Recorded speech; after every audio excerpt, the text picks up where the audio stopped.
అధినేత పవన్ కళ్యాణ్ గారికి మనస్ఫూర్తిగా కృతజ్ఞతలు తెలుపుకుంటున్నాను. నిన్న తపన పడ్డ టీచర్ కడుపు కాలిపోతుంది. ఆ కాలిపోయే కడుపు మా అంతా వినాలి అని చెప్పి నేను 2 days సార్ గురించి వెయిట్ చేస్తే 1-2 నిమిషాలు నాతో మాట్లాడి వెంటనే నాకు ఈ అవకాశాన్ని కల్పించాలి. అందరినీ ఇక్కడ గ్యాదర్ చేసే అవకాశాన్ని నాకు ఇచ్చినందుకు కృతజ్ఞతలు తెలుపుకుంటున్నాను సార్. ప్రైవేట్ టీచర్స్ ఎంత కష్టపడుతున్నారంటే గవర్నమెంట్ టీచర్స్ కి తక్కువ కాదు ప్రైవేట్ టీచర్స్. ఆదివారం సెలవు ఇవ్వరా? ఎందుకు ఇవ్వరు? బానిసలు కాదు ప్రైవేట్ టీచర్స్, బానిసలు కాదు. సెకండ్ సాటర్డే సెలవు ఇవ్వరా?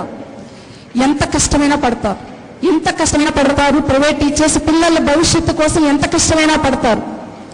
కానీ ఒక్కసారి వాళ్ళకి ఏంటండి, సమ్మర్లో వాళ్ళు నడి రోడ్ల మీద తిప్పటమా, వాళ్ళ టార్గెట్స్ ఇవ్వటమా? పిల్లల పైకి తీసుకోవాలని టార్గెట్స్ ఇవ్వనండి, అందరూ కష్టపడతారు. పిల్లలు జాయిన్ చేయడానికి టార్గెట్స్ ఏంటండి, అర్థం కావట్లేదు అసలు.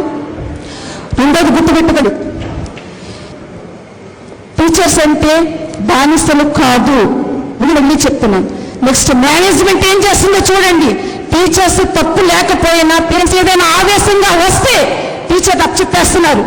వాళ్ళు డబ్బు సంపాదనే జైలుగా చేసుకుని టీచర్ని అప్పచెప్పేస్తుంటే టీచర్ని ప్రాణాలు పోయేలా కొట్టడం అనేది కరెక్టేనా? టీచర్స్ కనుక తప్పు చేస్తే మేమెవ్వరం ముందుకు వెళ్ళం. మేమెవ్వరం కూడా టీచర్స్ వైపు నుంచి తప్పుంటే మేము తప్పు వెనకాల వెళ్ళము. కానీ టీచర్ తప్పు లేకుండా టీచర్ని మాత్రం మేనేజ్మెంట్ అప్పచెప్పటం అన్నది, పేరెంట్స్కి అప్పచెప్పడం అన్నది తప్పు. మేనేజ్మెంట్ అంటే ఎవరి?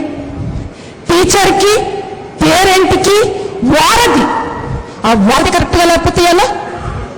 నెక్స్ట్ ఇంకొకటి గుర్తుపెట్టుకోండి, సెలవు ఇచ్చిన రోజున కొంతమంది ఫోర్స్ చేసి స్కూల్ ఎందుకు పెడుతున్నారు అని అంటే, పిల్లల్ని ఆపేసి టీచర్స్ లోపల కూర్చోబెడతారండి.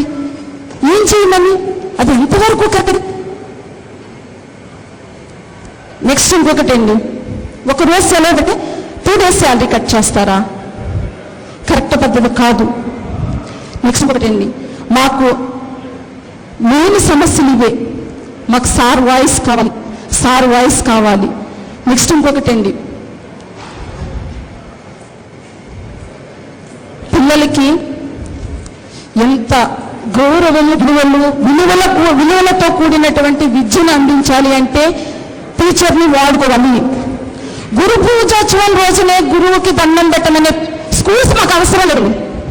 ఫాదర్స్ డే రోజునే ఫాదర్కి దండం పెట్టమనే స్కూల్స్ మాకు అవసరం లేదు. స్వచ్ఛ భారత్ నేను ఛాలెంజ్ చేసి చెప్తున్నానండి. ఇన్ని వేల కోట్లు డైవర్ట్ అయిపోతుందండి. పిల్లలు లక్షల మంది మన చేతుల్లో ఉన్నారు. వాళ్ళకి చెప్పాల్సింది మనం ఏంటి? చెత్త ఎత్తమని చెప్పకండి, చెత్త వెయ్యొద్దని చెబితే ఆ 1000 కోట్లు మనకు ఉపయోగపడుతుంది, మన డెవలప్మెంట్కి ఉపయోగపడుతుంది.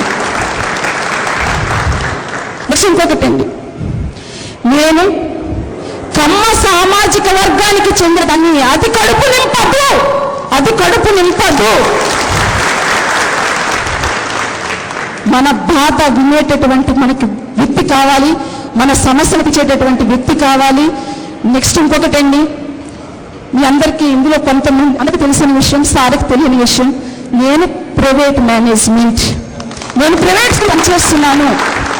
విలువలతో కూడినటువంటి విద్యను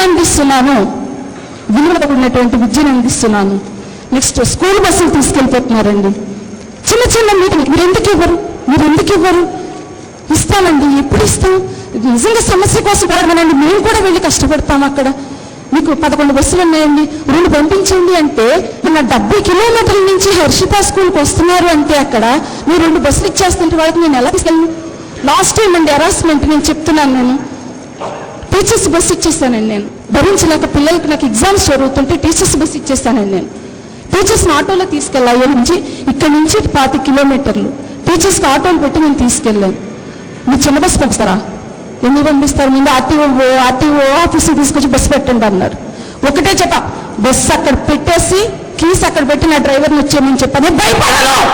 భయపడను, ఎవరికి భయపడాల్సిన పని లేదు. మనం నిజాయితీగా కష్టపడుతున్నాను సార్, ఎవరికి తల పెంచాల్సిన అవసరం లేదు.